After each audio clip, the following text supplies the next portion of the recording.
YouTube, what to do, man? It's your boy Benji, and we are back in between the ropes. Now, this is something I thought was interesting because why not rant about the things that I dislike about the modern WWE? This video is titled 10 Things That Absolutely Suck About Modern Day WWE. This is WrestleLamia. Let's check it out. Gonna watch this in normal speed, but if it gets too slow, I will speed it up. I've gotten a bad habit of only listening to things in like 2x speed, so forgive me. Well, the modern day WWE product is vastly different to how it was a decade ago. Since TKO took over WWE, numerous changes have been made, and while some have made WWE a much better place, certain changes have sucked the life and soul out of the WWE product. Join us now as WrestleLamia looks at 10 things that absolutely suck about modern day WWE. Be sure to subscribe and hit that notification bell for daily wrestling videos, and follow us on Facebook for exclusive lists. Number 10, the show intros. The WWE over the past few years has completely overhauled how shows are presented, and this extends to the intros for the shows. When it comes to weekly shows, those being Raw and SmackDown, the show now typically begins with wrestlers entering the arena with a... And the thing is, bro, is the footage is always old. That's what is kind of annoying about it. And I understand that, in traditional sports, if you're looking at like basketball or football, that's what people do. And I guess they're trying to incorporate that feel of people walking in. And even in boxing, that some of the big events, you see the boxers and how they begin to walk into the arena. But like, I don't really care about the wrestlers walking into the arena, personally. Maybe some of y'all like that. I don't really care about that. Now, if I was to see things that maybe meant something, like when you have segments when people are walking into the arena and somebody attacks them, that's one thing, right? If somebody's walking into the arena and then the GM's like, "Hey, I gotta stop you," that's something. But otherwise, if we're seeing montages of people walking in the last couple minutes that do nothing, it's just time filler. Nah. coffee in their hand. Now, it does give the show a sports-style feel, Right. but it still feels completely out of place for pro wrestling. In the past, pro wrestling shows started... And most of the time, it's literally, like, again, nothing. Like, it'd be one thing if you had even some of your heels walking in and you see maybe some guys, like, let's just say, for example, there's going to be potentially a heel collaboration. And you see when somebody's walking in the background, two heels collaborating. You're like, oh, wait a minute, what are those guys doing back there?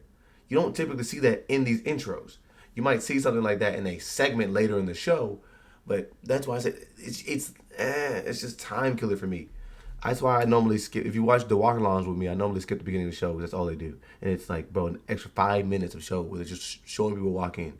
with a stunning intro package, then pyro would sound off before a wrestler would then make their entrance. But these days are long gone.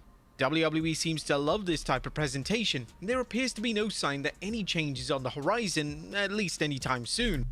And no, dead serious, yo, I've been to multiple shows, and a lot of y'all don't even know, bro. I actually went to a SmackDown last year, and I didn't even tell y'all about it, but that was like the most disappointing show I've been to, like, ever.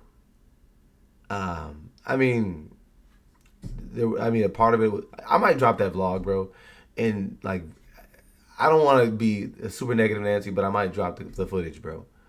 But yeah, dude, like, literally what I was going to say is when you're at the show and you're in the arena and you're seeing some of the commercials and some of the video packages leading up to the show, you end up seeing this footage as well. And it's like, let's just get to the show. Number 9, pacing is everything. Now, a key change WWE has made when it comes to all their major shows has come in the form of commercial breaks. Now, PLEs have adverts in between matches, which would be unheard of a decade ago.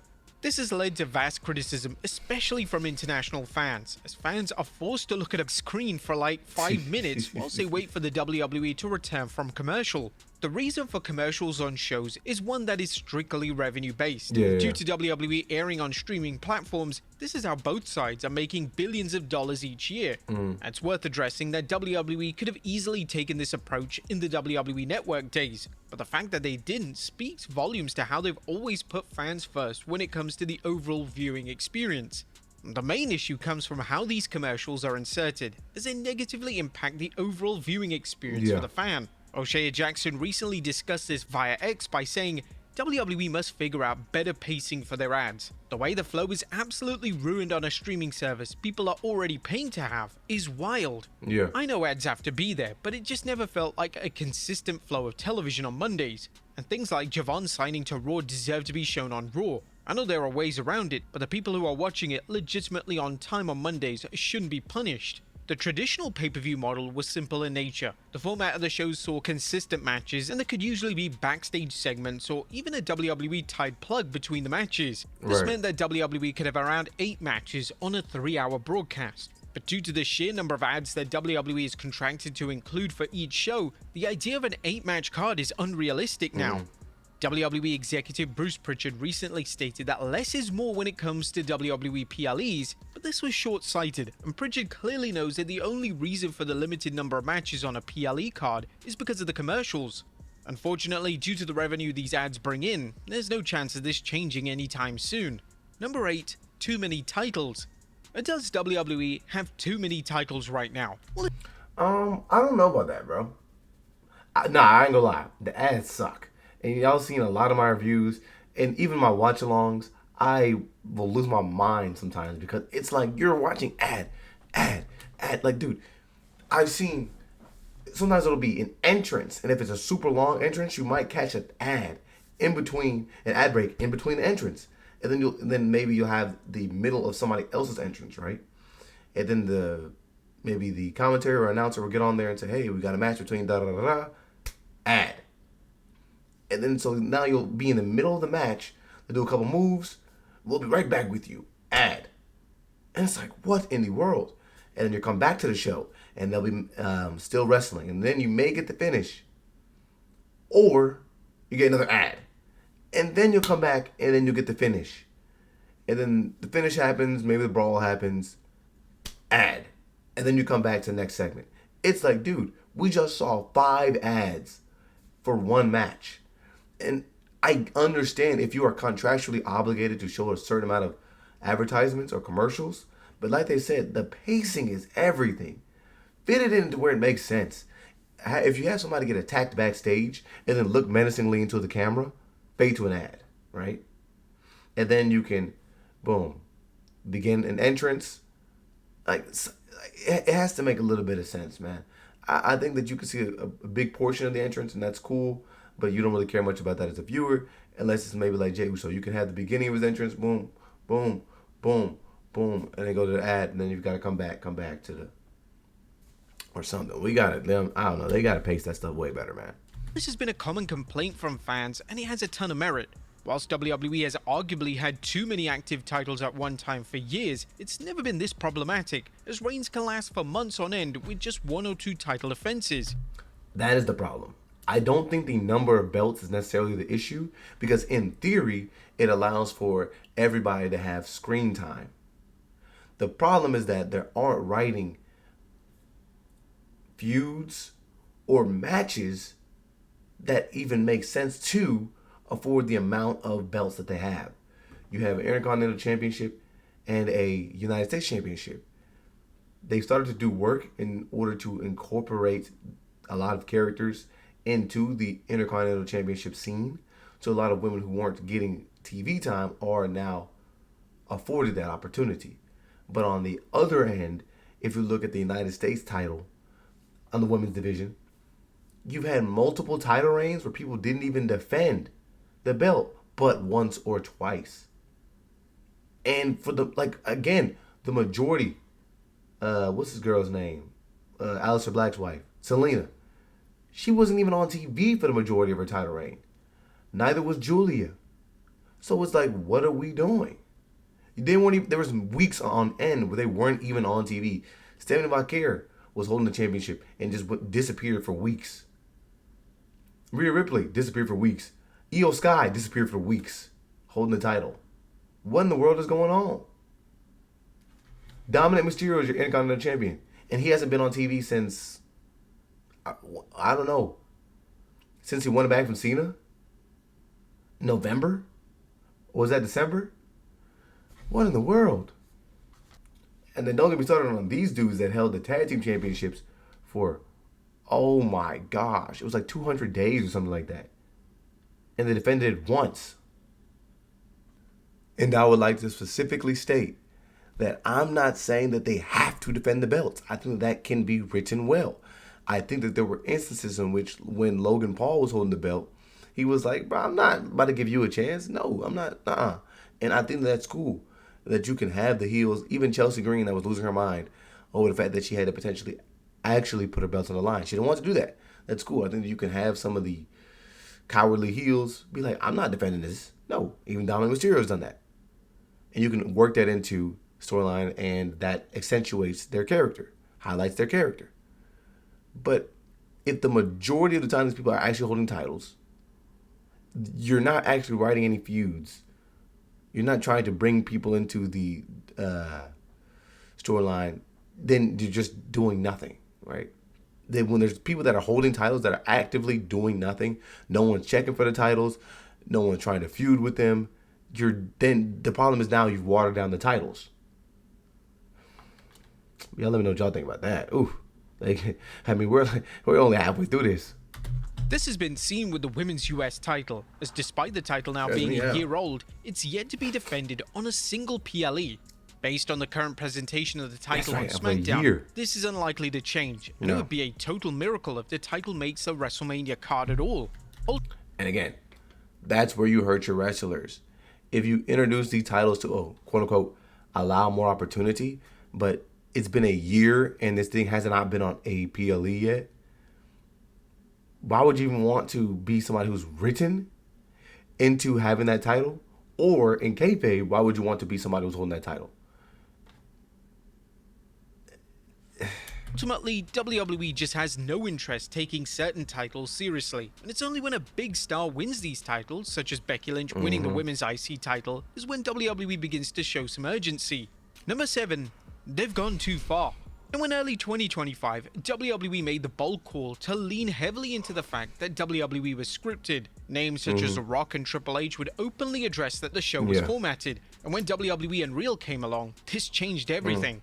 This was a show that revealed to the general audience. Speaking of, does Unreal drop tomorrow? When the freak does that drop? Okay, so I just dated this video, but now y'all know. Now y'all know. Okay. Y'all know what type of videos about to be coming to the Patreon. Audience that WWE is totally scripted, and Triple H is the mastermind behind the show. Now tell me this, has there been a single benefit from WWE doing this? Well, the short answer is no. It's not led to any surge of interest. All it's led to is fans as well as fellow wrestlers questioning why WWE feel the need to tell the audience the show is scripted. That is true. It didn't really do anything for this. Like, it's not like I'm seeing a bunch of people who haven't watched wrestling now show up to be like, ooh, I want to see why John Cena turned heel. I would argue that's not necessarily a thing. Maybe you're going to get some people via streaming who maybe are scrolling and say, what's this, Unreal? Or where they're going behind the scenes of wrestling. Okay, but I think people have already, I think a lot of people already have their own perception on what the product is behind the scenes. And so I don't think that enough people really care. But, I mean, I could be wrong. I mean, I have to look at the stats about that. But I feel like for the amount of damage you're doing, I would hope you're bringing a bunch of new people in. Every 5 seconds. A comparison fans like to make on social media is that it's like Robert Downey Jr. telling the audience halfway throughout Iron Man that it's a scripted movie.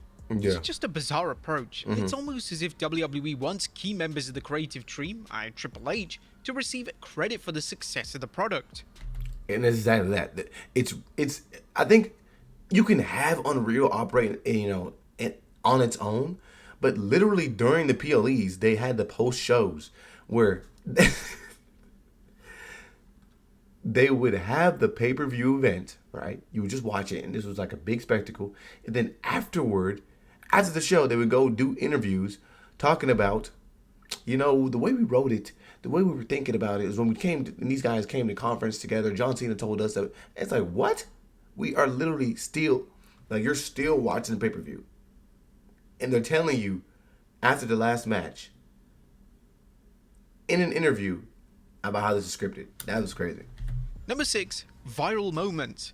The WWE is a company that loves to make viral moments, Yeah. but these viral moments can often come at the expense of strong storytelling. This was on full display at WrestleMania 41, as WWE's attempt to make a viral moment backfired, and it ultimately resulted in one of the worst WrestleMania main events of all time. Now, we know Travis Scott is a household name outside of WWE, and WWE made the bold call to have him included in the John Cena heel turn arc. Granted, WWE has hit a home run over the past few years with celebrity involvement, as Logan Paul and Bad Bunny have been incredible, but Scott was an instant red flag. During his first appearance, he legitimately injured WWE champion Cody Rhodes, and all he had to do was slap Rhodes.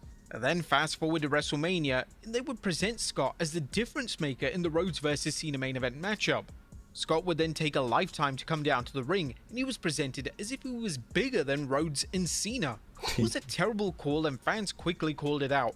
Not a single person was talking about Scott in a positive light after the match, and when it surfaced later in the year that Scott dropped out of future WWE projects, this was a sign that WWE definitely made the wrong call, all because they wanted that viral moment. Number 5, celeb obsessed. I think that goes hand Now, in the hand. usage of celebrities in WWE program isn't a new concept at all. The first Mania was heavily built around celebrity involvement, and virtually every WrestleMania since has had some type of celebrity participation. The problem is that in this new WWE era, they're utterly obsessed with celebrities. It's doing a disservice to the product and the wrestlers themselves.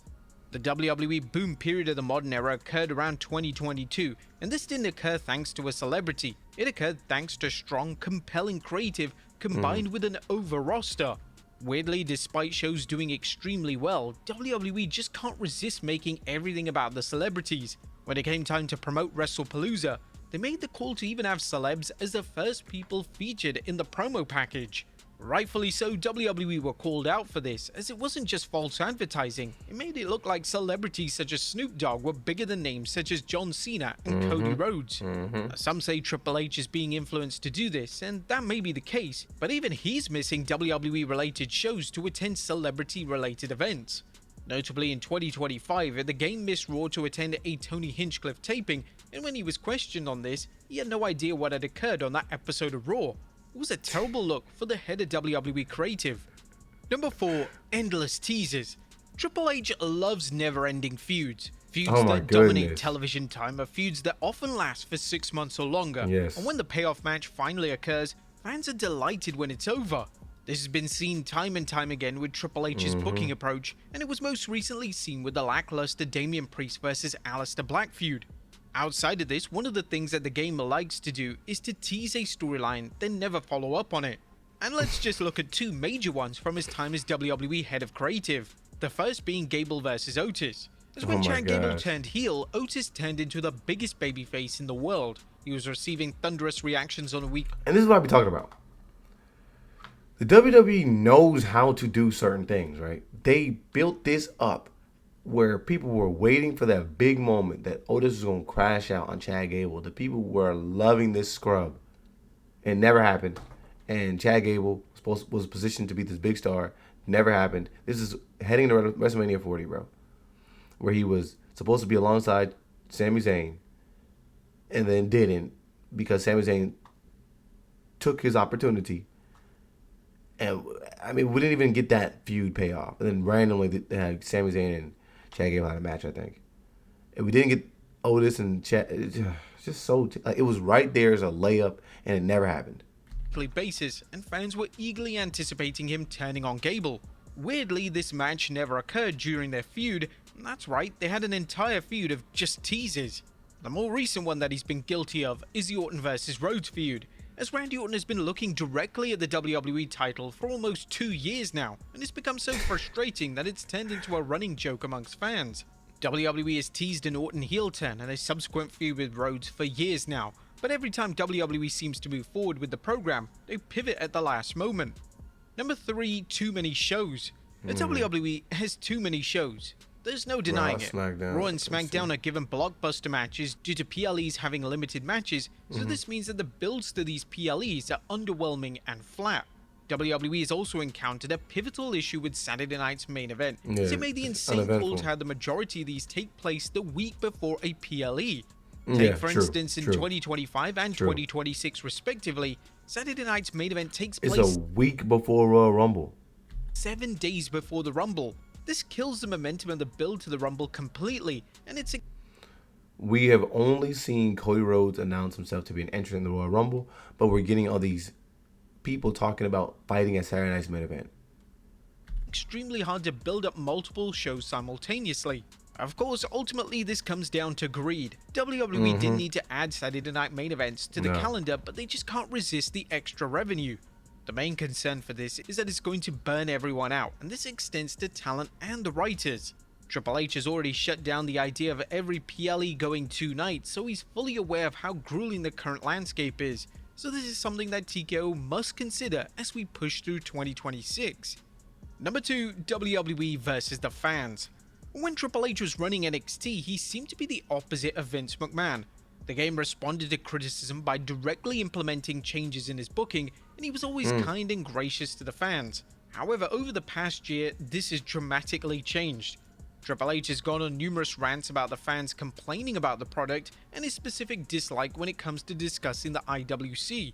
Speaking during an appearance on Andrew Schultz's Flagrant podcast, he mentioned, "The internet is not real life, and the bitching and the effing complaining that is on there is not real life. You could read the internet and it'll sound like this thing is dead." I'll use Cody as the example. Cody's already jumped the shark. He's dead as a babyface. He goes, "Really? I don't know. I'm in an arena with 10 to 15,000 people every night going apeshit for me, selling the most merchandise." For sure, whatever you want to say on the internet, that's the golden rule. It's just the opinion of a few people. I do agree with that. If this dude listens to some of the stuff that people are talking about on the internet, they'll never progress. I've seen some people pitch ideas on Twitter or even in videos. I'm like, what the hell are you talking about? You know what I mean? Look, I'm not right with a lot of things that I say, right? Again, there's certain things that I will say that I would like to see. But at the end of the day, that may not be good for the entirety of the product. I do agree with that. Like, you can't just take everything that people on the internet are saying. But a lot of times, brother, a lot of people on the internet are sharing the same sentiments. Like bro said about Travis Scott being incorporated. A lot of people have been complaining about the commercials. Okay, cool, whatever. We'll ignore the commercial thing because y'all got to make your money. But there's plenty of things that people have been talking about that we consistently see as issues in the product, especially when we're talking about feuds that never pay off, or just beating the dead horse out of a feud, or having championship belts that you introduce that don't even get TV time. Those are things I think that plenty of people are talking about that you could work on. This was a totally nonsensical comment from the game. It's been proven time and time again that the game uses social media to see what fans think about the product. They steal Numerous ideas. changes such as the WrestleMania 40 booking were heavily influenced by the response to the internet. It's definitely a bold war to start, especially as the IWC are usually the fans that stick with the product no matter what. Right. This is the type of fan that Triple H should be embracing rather than arguing with. Facts. And number 1, ticket prices. The ticket prices for WWE shows have never been higher, and unfortunately, this is unlikely to change anytime soon. Not at all. TKO wants to make as much money as possible, and whilst this is understandable, when fans have to save all year just to attend a C-level PLE, something is surely wrong. But I will give them a little bit of grace. I don't think this is something directly tied to WWE. I think that they do ask people to pay premiums for some of the tickets where you're supposed to meet the wrestlers and et cetera, et cetera, et cetera. I think that is over the top, but I think a lot of the stuff in general in regards to what you're seeing is just people reselling tickets and everything like that. Like, obviously, that's what you see. Like, I mean, I went to a SmackDown again this last year that was terrible.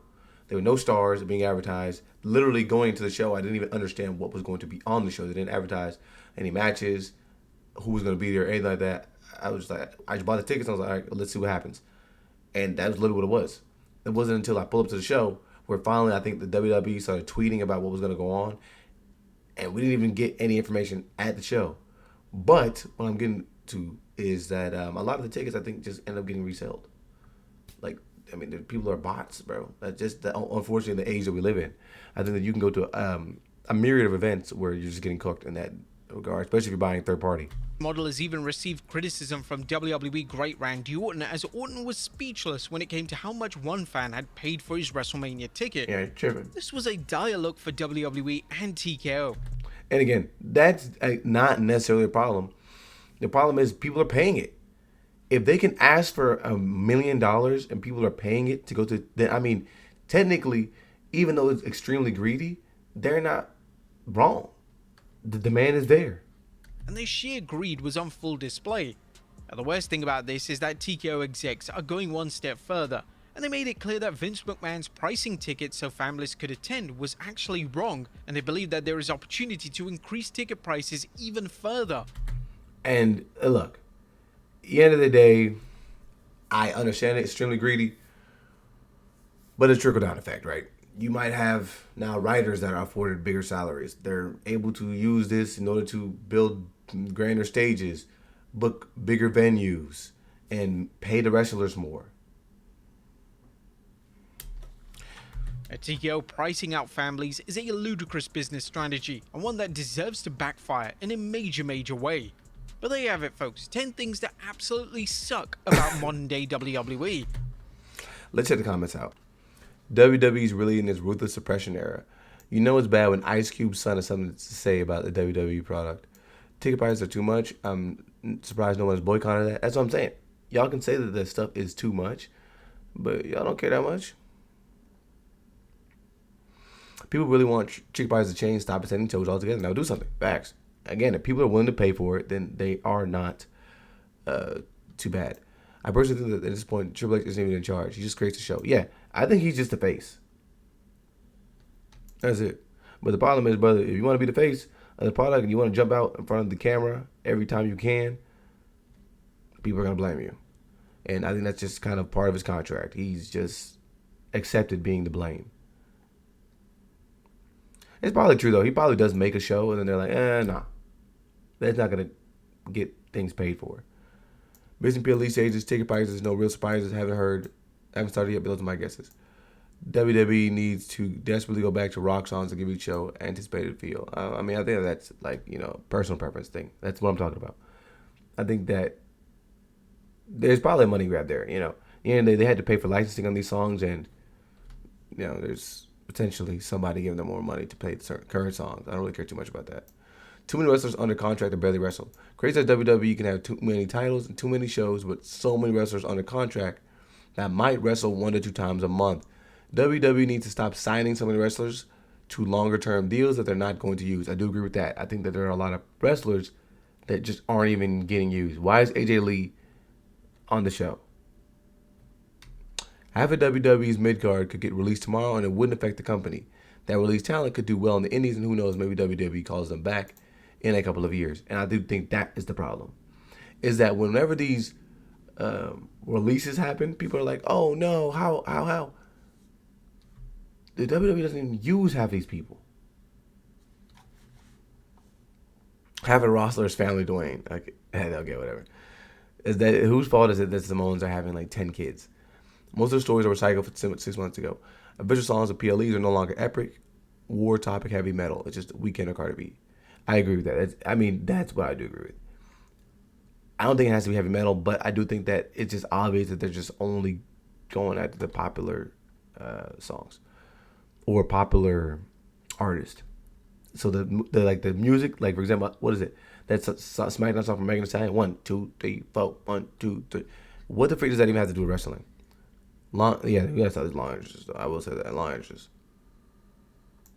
How dare they call it ad free when they make us watch a dumb montage of terrible music for 7 minutes? Great Small Austin Theory.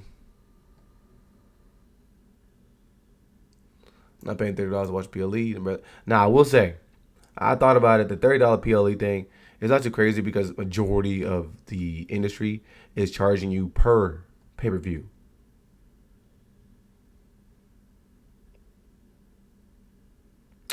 But yeah, it's not too many titles. It's just the way they book it. Man, it's a long enough video, man. I didn't think I was going to be ranting like this, but y'all let me know what y'all think.